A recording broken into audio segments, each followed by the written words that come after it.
Since its inception as a brand, OnePlus has prided itself on listening to feedback from its customers to develop and better its products. So with that in mind, we actually got some really clear details about the OnePlus 8 series and the future product pipeline for OnePlus this week. So OnePlus are ratcheting up the marketing as we get really close now to the launch of the OnePlus 8 series. As we know, 3 phones coming this time. In a flurry of tweets, Pete Lau gave us some insight into how they developed some of the components within the phones. According to Pete Lau, OnePlus tested over 100 different vibration patterns to get the best type of vibration pattern for their users. This doesn't give us too much clue whether or not the vibration motor in the OnePlus 8 series has taken a step up. We have the advent of a few different types of motor, for example, the inline stepping motor, the X stepping motor, and really in the Chinese flagship phones right now, haptics are so much better.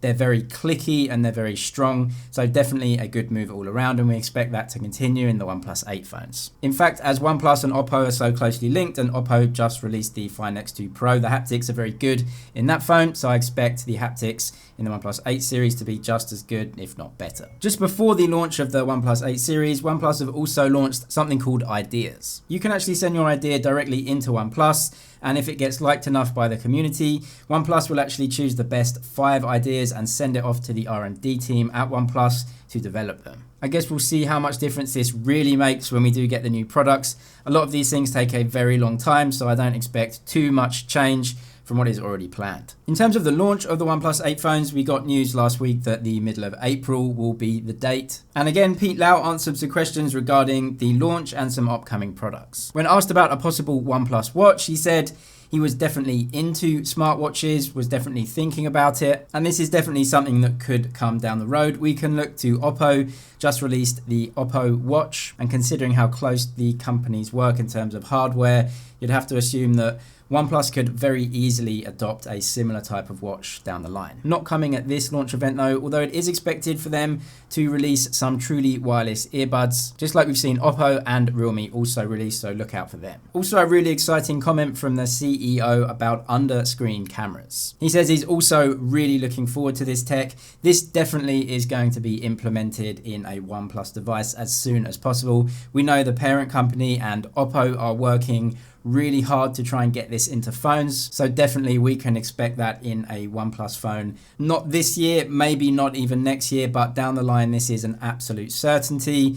All manufacturers will adopt it at some point, certainly in the Android world, as soon as the actual camera under there can produce good enough results. The specs of the OnePlus Lite have been leaked online. A product costing around £400 in the UK, about $550 US. This will use a chipset from MediaTek called the Dimensity 1000. This is manufactured on a 7nm node. It has 5G integration as well. It's a very powerful chipset, certainly the best chipset that MediaTek have ever produced, but MediaTek as a chipset brand is definitely not as popular or well known as Snapdragon. The hardware options on this phone are still very good though. You get an OLED 90Hz refresh rate display. That will be under the 8 and 8 Pro at 120Hz refresh rates, but still a good spec. 30-watt fast charging on a 4000 mAh battery, and apparently a triple camera, a 48 megapixel image sensor, a 16 megapixel and a 12 megapixel image sensor. So that looks to be 3 useful lenses. I would assume